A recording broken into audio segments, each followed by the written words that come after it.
José, tu dis que tu es le candidat de l'écologie et du social, mais concrètement, le rapport entre les deux, je vois pas trop, quoi. Écoute, c'est simple, je vais te prendre deux exemples, les OGM et le nucléaire. Aujourd'hui, le nucléaire, ça représente énormément d'argent, ça crée très peu d'emplois, alors qu'il y a une alternative avec les énergies renouvelables. C'est cela qu'il faut aujourd'hui développer. Pour les OGM, aujourd'hui, les multinationales veulent imposer ces semences transgéniques. On sait qu'elles sont dangereuses pour l'environnement parce qu'il y a un risque aujourd'hui de contamination généralisée. Elles sont dangereuses pour la santé parce que les premières études le démontrent. Et en même temps, elles privent les paysans de leur liberté. Tous les 5 minutes en Europe, il y a une ferme qui disparaît. Et en plus, l'agriculture aujourd'hui est en pleine dérive avec des gros problèmes d'environnement, des gros problèmes de crise sanitaire comme on l'a vu ces dernières années.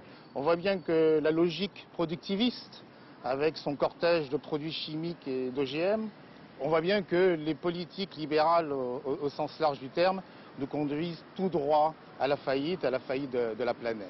À l'heure actuelle, l'alimentation fait 1500 km pour arriver dans notre assiette. C'est un scandale sur le plan de l'économie d'énergie et sur le plan du climat, alors que l'on peut produire une alimentation saine à proximité. Ce que je constate dans cette campagne, c'est qu'il y a énormément d'initiatives qui foisonnent, et notamment d'autres façons de produire. Et si on est capable de s'affranchir de la loi du fric et du marché, eh bien, un autre monde est en marche, et je crois vraiment que c'est possible, non? Oui, c'est possible. Les AMAP en sont un bon exemple, puisque c'est une alternative qui permet à l'agriculteur de sortir de l'économie de marché, de la spirale infernale, du toujours plus beau, toujours moins cher, et pour aller dans le qualitatif et pour produire une vraie nourriture. Les AMAP, c'est une association pour le maintien d'une agriculture paysanne. C'est un système très simple, qui remet le paysan au cœur de son rôle, qui est un rôle nourricier. Donc des familles se regroupent entre elles dans un quartier et passent à un partenariat avec une ferme le plus près possible de chez elles. Et elles s'engagent vis-à-vis de cette ferme, vis-à-vis du fermier, elles lui disent on veut des produits sains, diversifiés de saison. Et en contrepartie, on se partage ce que vous allez récolter. On se partage entre nous ce que vous allez récolter. Et on s'engage financièrement à l'avance.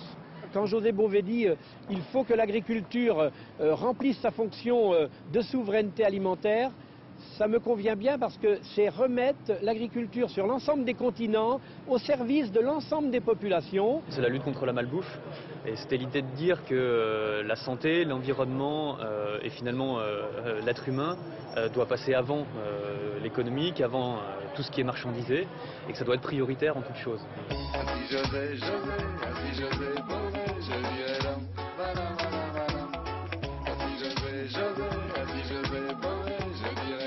Nous ne voulons pas que des multinationales asservissent les semences des paysans. Au nom de ces valeurs, nous allons agir et commettre un acte illégal mais légitime. 70% des Européens sont contre les OGM, mais combien de personnes sont allées en prison pour défendre la société contre ces multinationales de l'agrobusiness? José est unique dans ce domaine. José, là, on est au cœur du système. Je pense que tu dois te sentir dans ton élément, non? Effectivement, là, on voit un véritable cauchemar capitaliste, celui qui à la fois organise la misère sociale et détruit la planète. Alors, pour sauver la planète, selon toi, il faudrait mettre tout le monde au chômage. On arrête de produire, on arrête de travailler. Ben non, justement, au contraire, il faut à la fois lutter pour faire en sorte que chacun puisse avoir un revenu et travailler, et en même temps changer la façon de produire. Aujourd'hui, on ne peut pas continuer de détruire la planète, toujours produire plus. Il faut en même temps que nos modes de consommation changent, nos modes de vie, et qu'à partir de là, on permette à chacun de pouvoir vivre décemment. La campagne de José Bové, c'est la seule campagne qui est vraiment du 21e siècle.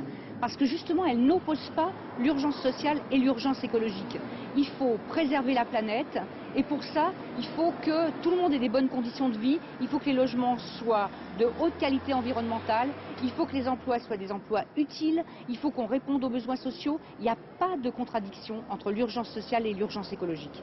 Urgence écologique, urgence sociale, ça veut dire pour moi que la maison brûle, la planète brûle, les voitures brûlent. C'est parce qu'aujourd'hui, au centre des décisions politiques, seul le profit compte. On veut que l'emploi, le travail, ça ne soit pas des variables d'ajustement, que ça ne soit pas l'occasion de gagner un maximum de fric. On n'est pas des citrons, on n'est pas là pour être pressé.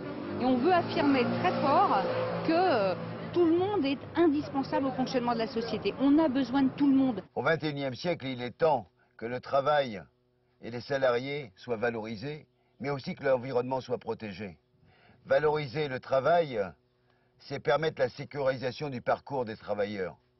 C'est aussi assurer une augmentation de salaire et permettre à ceux qui ne travaillent pas de pouvoir le faire. C'est aussi lutter contre les cadences infernales. Mais il faut en même temps protéger l'environnement, défendre la biodiversité, lutter contre l'effet de serre et promouvoir des énergies renouvelables, par exemple. Le 22 avril, chacun peut le dire avec son bulletin de vote José Bové. Un autre avenir est possible.